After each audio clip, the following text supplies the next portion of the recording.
searching. Now, also I want to read a few verses from Job chapter 38. After Job questions and asks questions of God, we come to chapter 38 and verse 1, where we read this. Then the Lord answered Job out of the whirlwind and said, Who is this that darkens counsel by words without knowledge? Train up or gird up now the loins of your mind like a man, for I demand of you, and answer you me. Where were you when I laid the foundations of the earth? Declare it if you have understanding. Who has laid the measure, if you know? Or who has stretched a line upon it, a tape rule? Where are the foundations of the earth fastened? Who has laid the cornerstone thereof? When the morning stars sang together, and all the sons of God shouted for joy, who shut up the sea with doors when it brake forth as if it issued out of a womb? When I made the cloud a garment thereof, and thick darkness a swaddling band. Where were you? And then look at verses 31 to 36. Can you bind the sweet influences? The word means cluster, star cluster. Can you bind the sweet influences of Pleiades, or loose the bands of Orion? Can you bring forth Mazzaroth in his season? Can you guide Arcturus with his son? Know you the ordinances of heaven? Can you set the dominion thereof in the earth? Can you lift up your voice to the clouds, that abundance of waters or rain may cover the earth? Can you send lightning, that they may go and say to thee, Here we are? Who has put wisdom in the inward parts? And who has given understanding to the heart? Job, God's servant, we've looked at the previous 2 months, is suffering. Satan took counsel with God in the spiritual world, and that counsel drastically affected Job's life. But Job is God's servant, and he is struggling on through the difficulties. And Job is basically saying that I will love God even if he kills me. My faith is in him. Though he slay me, yet will I trust him. And yet under all of this deluge, this storm of discouragement, and also facing all the arguments from his 3 friends, accusing him of sinning, and that's why these bad things are happening, the immense pressure on Job is beginning to show. And he begins to ask God questions. Let me outline a few of them as my first point. Job's questions. You know that Job is mentioned in the New Testament as well. In James chapter 5 and verse 11 it says, You have heard of the patience of Job. It's patience. Now that Hebrew word, in the King James Bible, it's translated patience. But we see Job in the book of Job is sometimes asking questions. He's not quite so patient, because the Greek word in James does not mean just patience. It actually is better translated perseverance. To persevere through hard times. You know of the perseverance of Job, how he continued to believe and push on even through difficulties. But he wasn't always patient. And he begins to question. And the first question he asks of the Lord in his hard time is this: why? Why? That's chapter 3 and verse 11. He asks, why did I not die at birth? He would rather be dead than suffer this. The day of my birth is nothing to celebrate, he feels.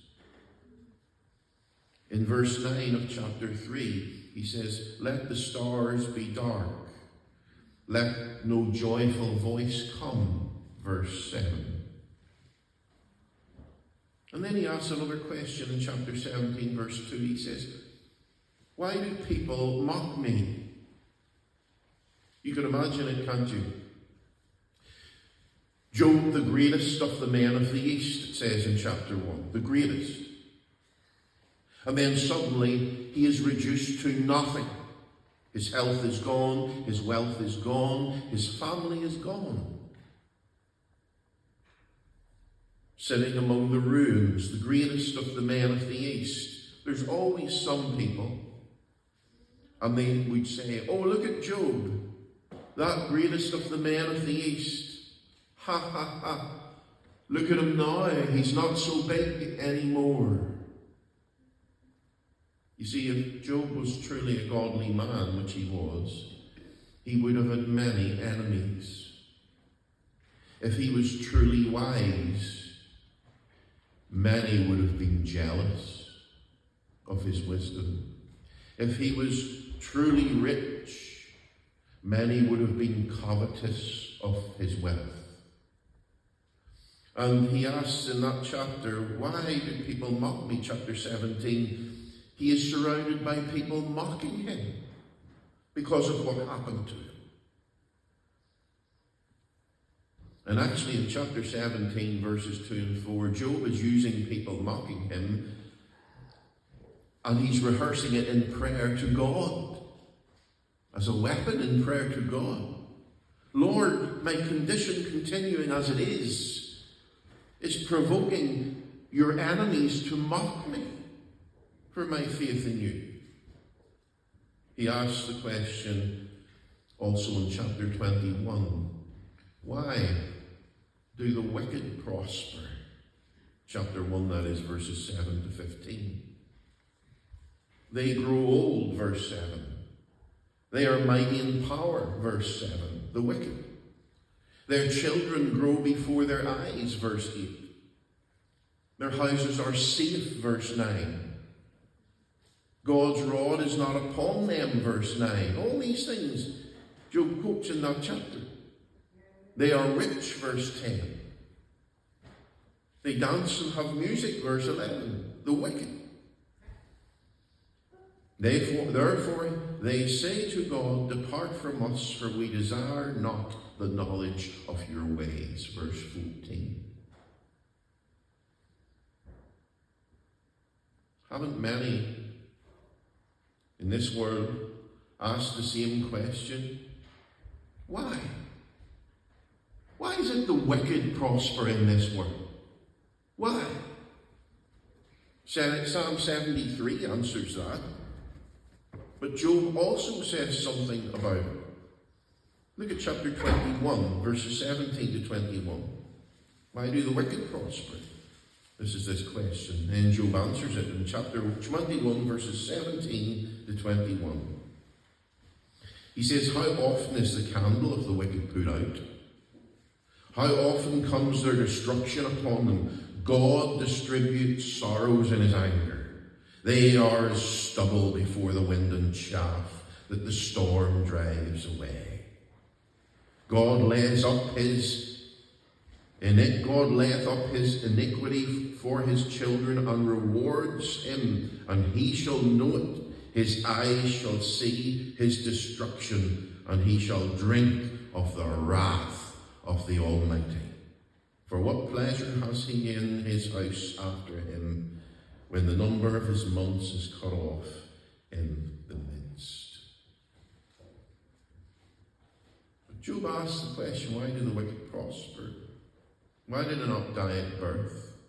Why do people mock me? Why, Lord, do the wicked prosper? That's the question, why. But he also asks another series of questions from chapter 23, verses 12 to 17. That's why I read a bit of it earlier. Why is this happening to me? Why?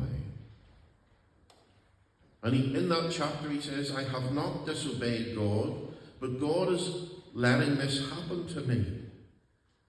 It's appointed by him, and I'm afraid, and he even says I'm troubled by God's presence. And I don't understand why he didn't just let me die before it all began. So he asks, why, Lord? But you know there's something else. A different kind of question Job asks later on in this book, in chapter 23. And it is this: where is God? Where is he? We read it at the start. Job wants to talk with God. He wants to argue his case, verse 4 of chapter 23. And then in verses 8 and 9 of chapter 23, he's searching for God on the right hand and the left, but he says, I cannot find him. I cannot find him. What is this talking about? It's talking about what Christians call spiritual desertion. It happened to Job, and it happens to a great many Christians in history for a time. A feeling that God is not there the way he was before for me. He is hiding his presence. Now, God is always with his children. But there are still times in our lives when we feel alone, apparently deserted, and he's not answering our prayers. Because there's all the difference in the world between the omnipresence of God, God is present everywhere, and the revealed presence of God, where he reveals himself to his children, to Christians, where he walks with us and we are aware of his presence as we worship and we pray, the revealed presence of God. And it was that was concealed from Job. He looked to the right and the left. He wants to talk with God, but he says, I cannot find him. And he feels spiritually deserted. I cannot see him. I cannot perceive him. I cannot behold him. Now I ask you, this happens many times in the scripture. Have you ever felt anything like that? The clouds come into your life and obscure God's feet. You feel alone. You feel deserted. You know you're not deserted, but you feel it. Some Christians have called it the wilderness experience. It doesn't often happen to new converts. When we get saved, the Lord is present with us nearly always. But the purpose of it quite often is to strengthen our faith. That's what it was for Job's. God is saying, you say that you believe in me. You say that you trust in me. And that's good when all is calm in your life and things are going well. Now, I'm going to test your faith. And he removes his revealed presence from our life. And he says, now trust me when you don't feel it. Now trust me in the darkness, not in the light. Trust me without the feeling of my presence. Believe my word and walk with me even in dark times. And there's nothing greater to test and strengthen faith than that. Thank God that usually these times are short and the clouds clear and we feel and see the Father's face as it was again. We feel his presence. He was always there, but the clouds obscured it for a while and we didn't quite feel the way we did before. But that's Job's two types of questions. Why? And where is God in my troubles? Why is he not answering my prayers? And he asks a number of questions we not deal with anymore, because I want to come to the second point, which is God's answer. Now that's Job chapter 38 and the first 4 verses. Job has been asking many questions, and then it says, the Lord answered Job out of the whirlwind. Who is this that darkens counsel without knowledge? Gird up the loins of your mind like a man. I demand an answer from you. Where were you when I laid the foundations of the earth? God answers Job, and his answer to Job is a series of questions to Job. Questions that Job cannot answer. And the one thing God does not do in these next chapters, the one thing God does not do is explain himself to Job or tell him why it's happening. He doesn't. God says, out of the darkness, out of the storm, the whirlwind, who is this talking words without knowledge? Job, where were you? You want to question God? Job, where were you when I created the earth?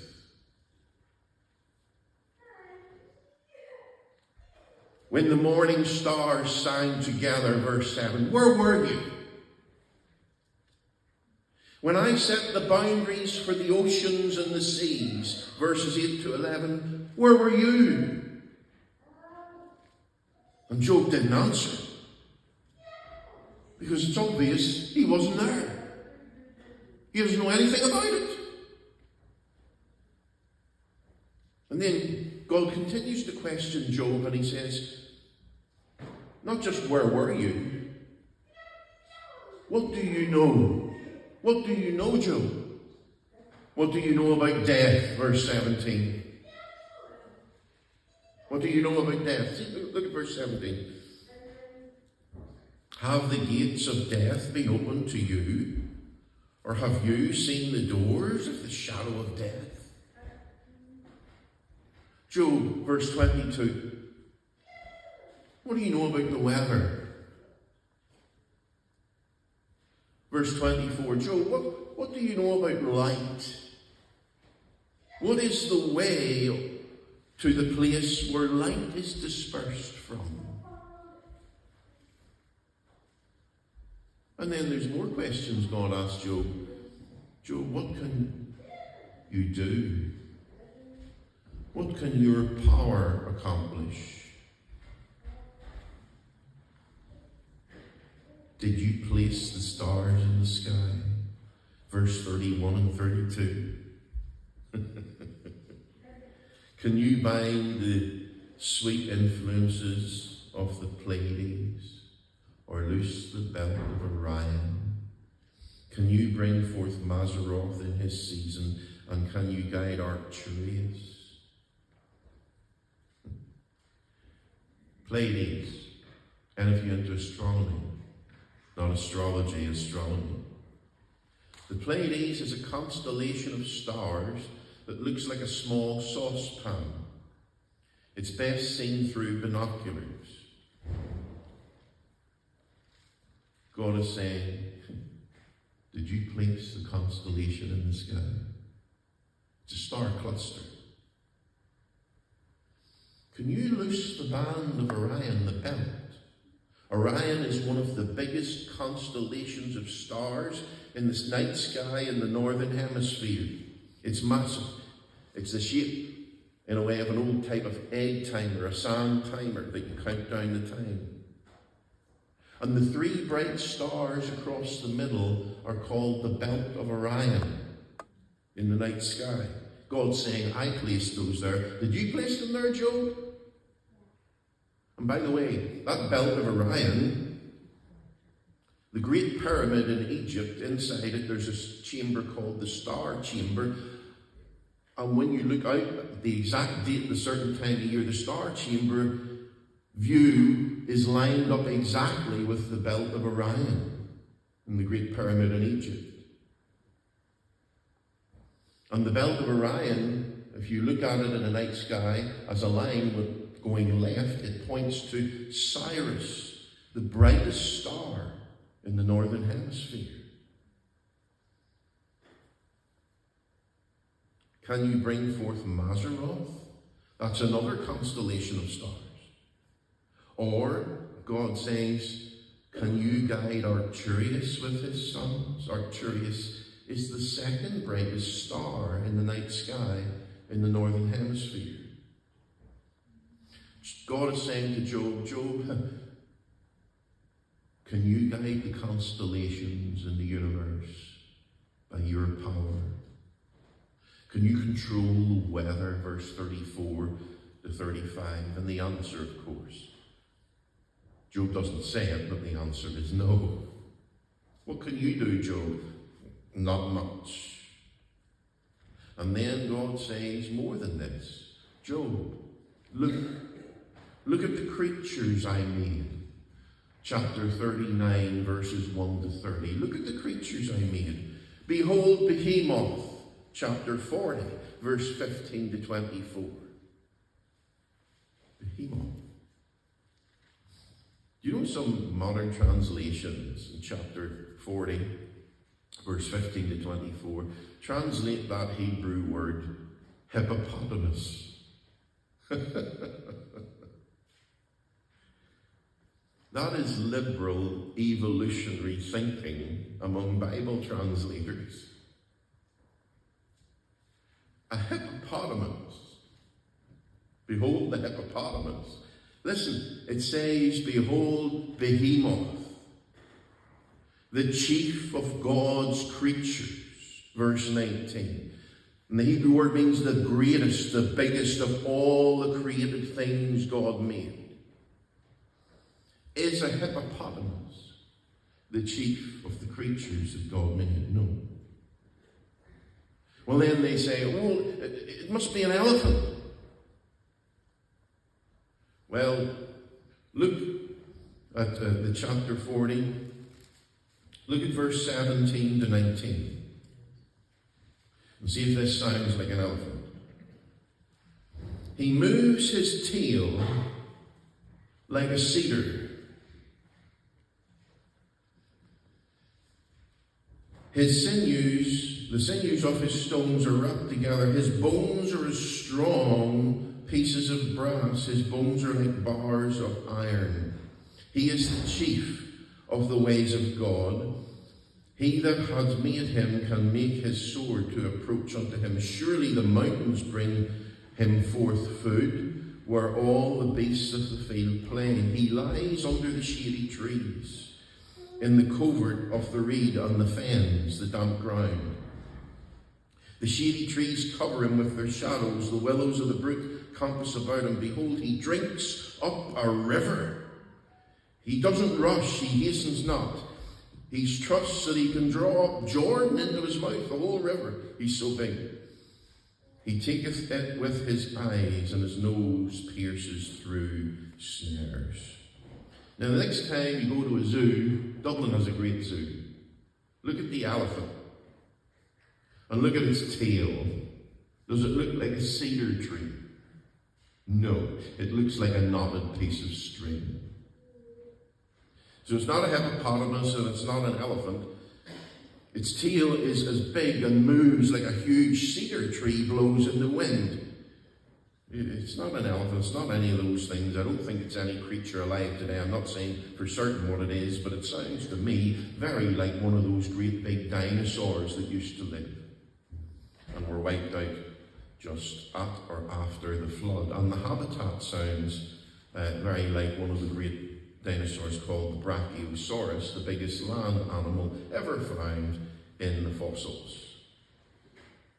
And then there's chapter 41. God says to Job, look at Leviathan. Leviathan, the greatest sea creature, a massive sea creature that apparently churns the ocean like a cauldron and breathes fire. God says to Job, look at Leviathan. This man, the liberals translated a crocodile. Read it for yourself. He churns, chapter 41, verse 31, the depths churn like a cauldron when Leviathan moves. Now, what's God saying by asking all these questions of Job? He's saying, look, Job, look at the creation, look at the creatures, even look at the elements, the weather, the stars. And ask yourself this question, Job, can you control them? Do you know about them? And where were you when I created them? And you know what Job says in chapter 42? Then Job answered the Lord and said, I know that you can do everything and that no thought can be held back from you. Who is he that hides counsel without knowledge? Therefore I have uttered that I understood not, things too wonderful for me which I knew not. Hear, I beseech you, and I will speak. I will demand of thee and declare thou unto me the answer. Wherefore I abhor myself and repent in dust and ashes. You see, God's answer was not to tell Job why all this was happening to him. But he asked questions of Job that would cause a shrinking process in Job's person, in his knowledge, and his power. He wants Job to see what's going on with the proper perspective. The greatness of God and Job's smallness. And then that will immediately lead Job to understand, how can you question God? The great God. How can you question him? You don't even understand the natural order. How could you then understand God himself? His methods, his ways, what's happening, why he's doing this in your life? And the answer is you cannot. Knowledge of God is revealed by him. It does not come from our knowledge that we gain of him. Now I bring to a conclusion with my third point. The subsiding storm, the storm is over. In chapter 42 in verses 7 and 8, God says that all the things that Job said to me, about me to his friends, Job was right. In verse 8, God says, what Job's friends said about me is foolishness or folly. See, they were accusing Job that Job had sinned. God says in verse 8 of chapter 42, they were wrong. And in verse 8 also of the same chapter, God says, Job is still my servant. And God rebukes Satan. And Job remains God's servant. And in verses 7 to 9, Job sacrifices an offering to the Lord and then prays for his friends who have so questioned and mocked him. He prays for them and offers a sacrifice for them.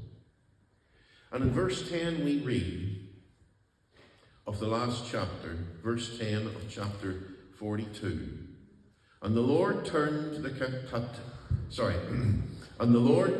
captivity of Job when he prayed for his friends.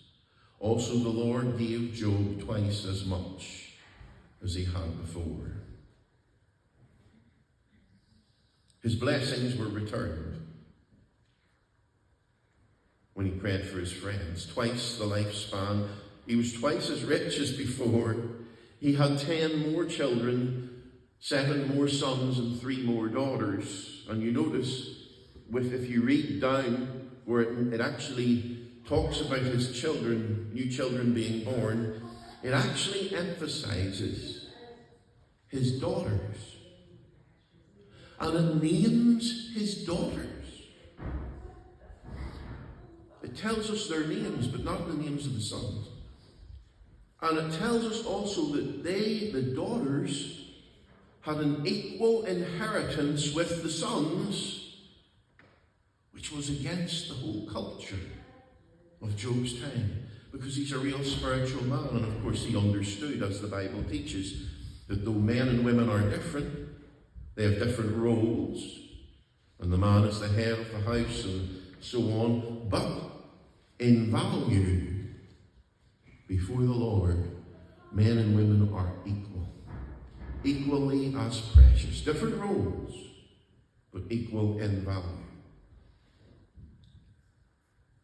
And at the end of the book of Job, when we see all this restored to him, we could say, well, all things work together for good to them who love God and who are called according to his purpose. And that's true, but we must remember this, brothers and sisters. This man suffered much. And remember this, during his lifetime, he never knew why this all happened. Never knew why. Yes, he got more sons and daughters and more money and more wealth, but that doesn't make it up, does it? Just ask a parent who has lost a child to death, and then they have more children later. The lost child is still irreplaceable. It doesn't make it up. And Job lost 10. And remember, during his life, he never knew why God allowed this to happen to him. He never learned why. But you know what he did? He continued to trust God, even in the darkness. Sometimes God says, what I do now, what I do, thou knowest not now, but you shall know hereafter. Now we see through a glass darkly, but then face to face. Now I know in part, but then I shall know, even as also I am known. 1 Corinthians 13. Job, the man who had great faith, but an even greater God. Let us be like Job as we go through our lives, brothers and sisters. Thank you for your attention so far. God bless you.